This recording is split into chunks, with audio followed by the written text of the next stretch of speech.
নমস্কার শ্রোতা বন্ধুরা, কেমন আছেন? গল্প কল্পদ্রুম চ্যানেলে আরও একটা নতুন গল্পে আপনাদেরকে জানাই স্বাগত।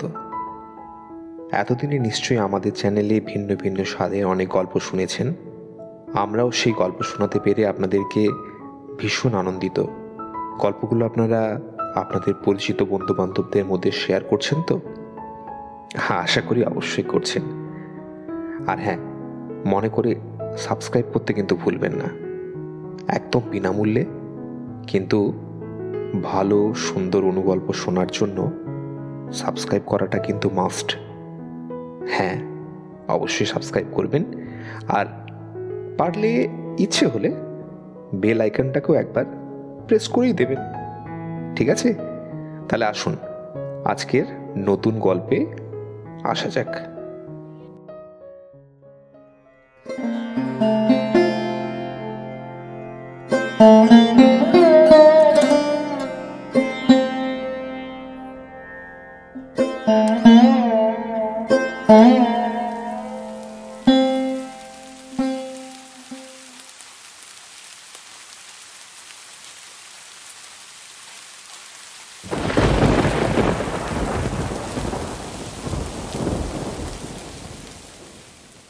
আজও ভোররাত থেকে ঝিরিঝিরি বৃষ্টি। ব্যালকনিতে দাঁড়িয়ে বাতাসের মিঠে জলো হাওয়ার সুঘ্রাণ নিল সুকৃতি। মানি প্ল্যান্টের পাতার ডগায় লেগে থাকা শীতল জলবিন্দু নাকি গোপন অশ্রুকণা, যা ওর মতোই কেঁদে চলেছে নীরবে অন্তরে অহরহ। সুকৃতির স্বপ্নটাও কি ও দেখে প্রতি রাতে? দুধ চিনি ছাড়া কড়া করে এক কাপ কফি বানিয়ে ফের বারান্দায় ফিরল সুকৃতি। বেতের দোলনাটা বৃষ্টির ছাঁট লেগে ভিজে সপসপ করছিল। সেটা উপেক্ষা করেই তাতে শরীর এলিয়ে দিল। অনিকেত কখনো এত ভোরে ওঠে না। সে এখনো নিশ্চিন্তে নরম লেপের তলায় নিদ্রা জগতে বিচরণ করছে। কি করে এত নিশ্চিন্ত নিষ্পৃহ ঘুম দিতে পারেও? বিগত কয়েক মাসে যা ঘটেছে তার চিহ্ন কি সুকৃতি একাই নিজের শরীরে বহন করে চলবে আজীবন? জীবনের রিক্ততা উষ্ণ ব্ল্যাক কফির চেয়ে আর কতই বা বেশি তিক্ত হতে পারে। বাইলেটারাল ওভারিয়ান কার্সিনোমা, এই নির্মম শব্দগুচ্ছগুলো চিরতরে সুকৃতির মাতৃত্বের স্বাদ পাওয়া থেকে বঞ্চিত করে দিয়েছে। 4 মাসের গর্ভাবস্থায় ওর প্রথম সন্তান অঙ্কুরেই বিনষ্ট হয়ে গিয়েছিল। ভেঙে পড়লেও তখনও নৈরাশ্য গ্রাস করতে পারেনি পুরোপুরি।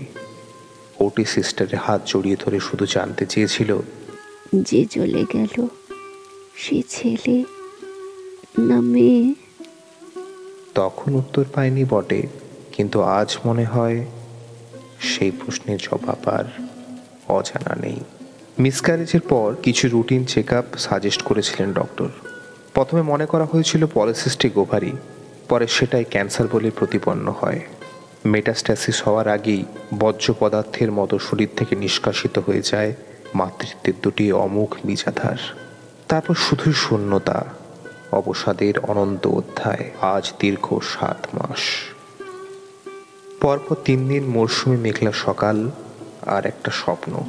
মাঝরাতে নিজের শরীরে অদ্ভুত এক অনুভূতি, তলপেটে চিনচিনে ব্যথা আর একটা মিষ্টি শিশুর স্পর্শ যেন অনুভব করতে পারছিল সুকৃতি।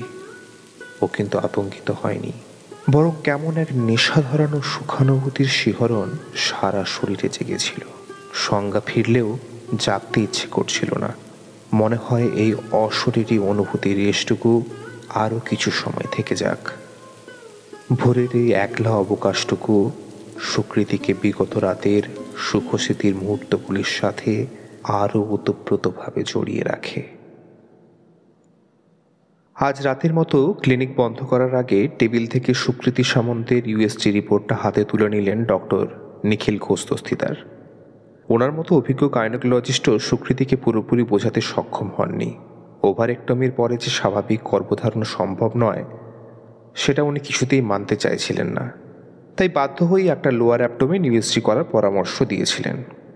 খানিক আগে সেই রিপোর্টটাও ওনার কাছে এসে গেছে। এতক্ষণে ব্যস্ততায় রিপোর্টে চোখ বোলানো হয়নি। একটা অপ্রত্যাশিত অত্যাশ্চর্য ইমপ্রেশন দেখে ওনার ভ্রুযুগল সহসা কুঞ্চিত হয়ে গেল। বিস্ময় বেড়ে গেল 100 গুণ।